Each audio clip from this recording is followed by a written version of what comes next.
अस्सलाम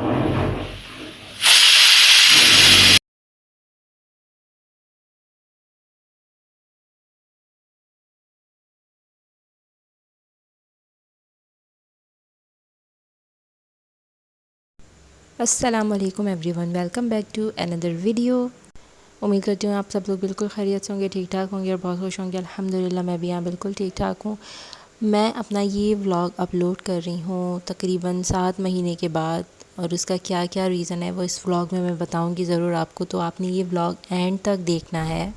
मैंने तकरीबन जो स्टॉप किया था व्लॉग अपलोड करना यूट्यूब पर, वो कोई अक्टूबर से आई थिंक।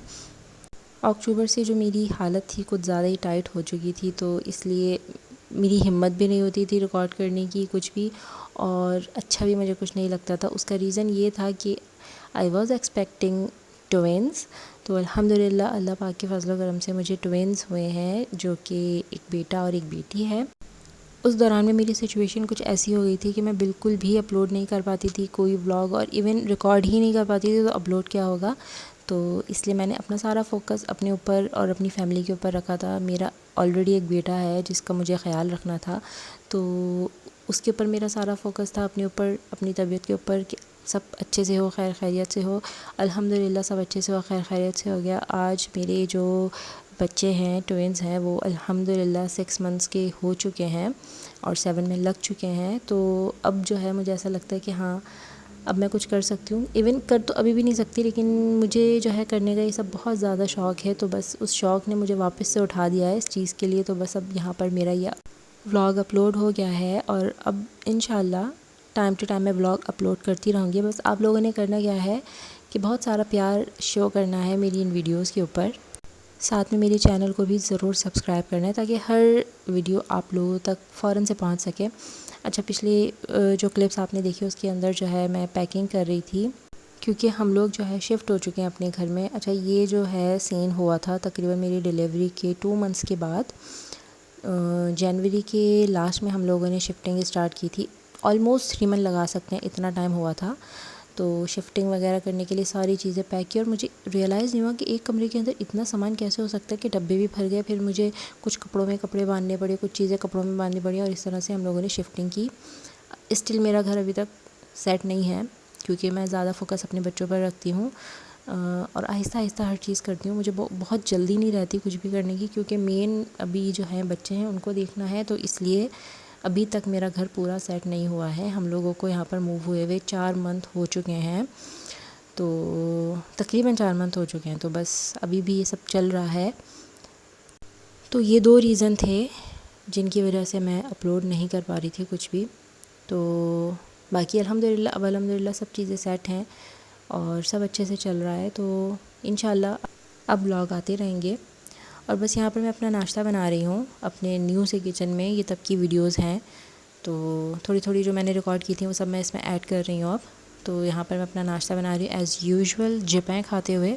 तो मैं यहाँ पर जिपें में ना तकरीबन सब कुछ ही लगाती हूँ। सबसे पहले तो लेयरिंग होती है बटर की, उसके बाद जो है पीनट बटर आता है, उसके बाद जैम आता है, उसके बाद जो है स्लाइस आते हैं चीज़ के। अच्छा, जैम कभी ना हो तो वो स्किप हो जाता है। इवन दोनों में से कोई एक चीज़ ना भी हो तो वो स्किप मैं कर देती हूँ। ऐसा नहीं कि मुझे लाजमी चाहिए, लेकिन बटर तो लाजमी ही लगता है।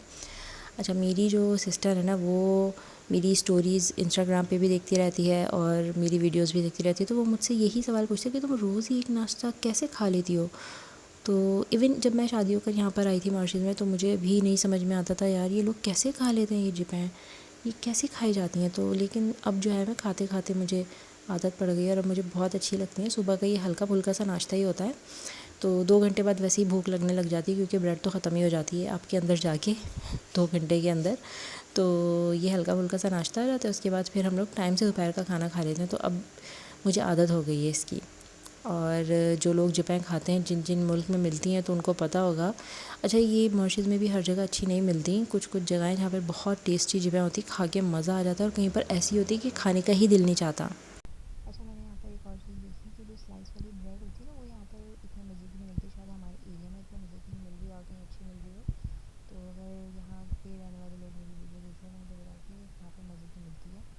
मैं जब उसके फ्रेंच टोस्ट बनाती हूँ ना, तो वो एकदम से मतलब टूटे टूटे से बनते हैं, बहुत मज़े के नहीं बनते। तो मुझे ज़रूर बताइएगा यहाँ पे रहने वाले लोग जो भी मेरी डिशेज़ वाले, तो मुझे बताएं कि कहाँ पर मज़ेदार सी स्लाइस वाली ब्रेड मिलती है।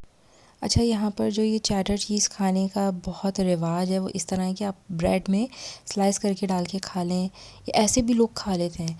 तो पाकिस्तान में तो हम फूंक फूंक के खाते थे थोड़ा थोड़ा, कि यहाँ पर तो बस स्लाइस 2-3 स्लाइस तो लाजमी ब्रेड में जाते हैं, फिर वो खाई जाती है। और ये जो मैंने सारे लवाजमात भी लगाए ना, तो फिर इसके साथ ये चैडर चीज़ खाने का मज़ा ही बहुत आता है।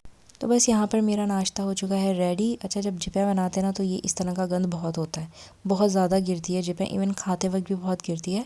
तो इसको फटाफट से साफ़ कर लिया जाए तो बहुत बेहतर होता है, वरना क्या होता है कि चूंटियाँ लग जाती हैं।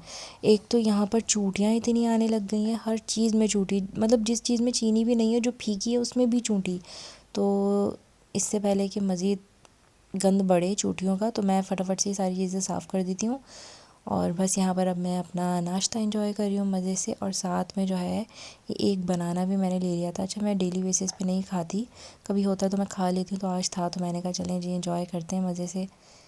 नाश्ता करते करते जो है मैं यहाँ पर अपने हस्बैंड से गप्पे मार रही थी।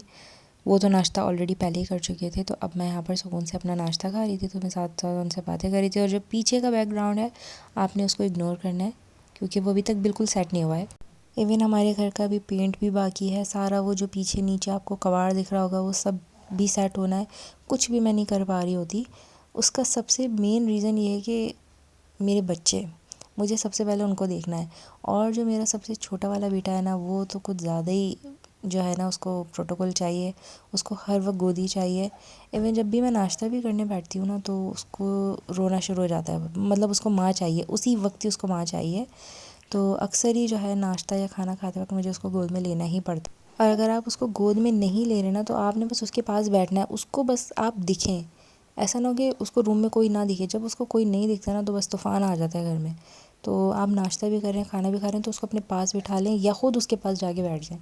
तो ये वाला सीन होता है मेरे साथ अक्सर ही, जैसा कि आपको वीडियो में दिख रहा है। सेम इसी तरह मेरा खाना पीना सब कुछ चल रहा होता है।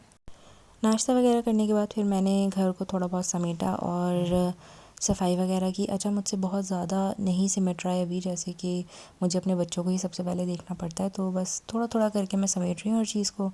और सफाई मेरी रोज़ होती है, वो मैं स्किप नहीं करती।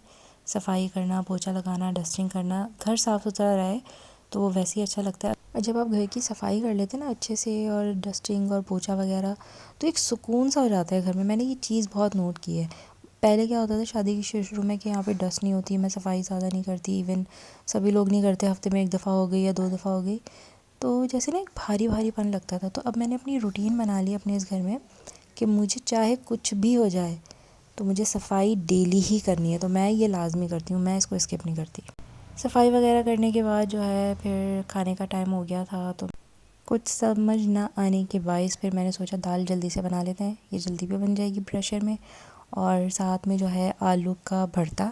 अच्छा, यहाँ पे मेरे ससुराल में जो है ना दाल बनती है, तो साथ में जो है आलू का भरता लाजमी बनता है, इसके बिना वो नहीं खाते। तो अभी खैर मेरे साथ ही सब लोग खा रहे हैं, मेरी सास वगैरह सब। तो जो है फिर मैंने उनकी अकॉर्डिंग ही सब कुछ जो उनको पसंद है वो बनाया था, दाल बनाई, आलू का भरता और रोटी वगैरह। सिर्फ नाश्ता बनाने में और खाना बनाने में किचन का ये हाल हो जाता है। अच्छा, मेरा किचन बहुत बड़ा नहीं है, हमारी फैमिली के हिसाब से बिल्कुल सही है। तो बस इसको जो है ना हाथ के हाथ ही साफ़ करना पड़ता है। जैसे ही बर्तन ज़्यादा हो जाते हैं मैं फटाफट से धोने शुरू कर देती हूँ, ताकि वो बिल्कुल मुंह तक ना भर जाएं। खाना वगैरह बनने के बाद हम सब लोग खाना खाने बैठ गए थे। और जब मैंने आलू का भरता की वीडियो बनाने लगी, तो मुझे याद आया कि मैंने तो वो ऑलरेडी डब्बे में पैक कर दिया, क्योंकि लास्ट टाइम मैंने उसको ऐसे ही छोड़ दिया था तो वो सारा ख़राब हो गया था। इसलिए मैंने फटाफट उसको पकाने के बाद, खाने के बाद डब्बे में डाल के पैक करके फ्रिज में रख दिया था। तो बस ये था आज का मज़ेदार सा खाना हमारा, और मैं इतना ही रिकॉर्ड कर सकी हूँ जो मैंने आपके साथ शेयर किया।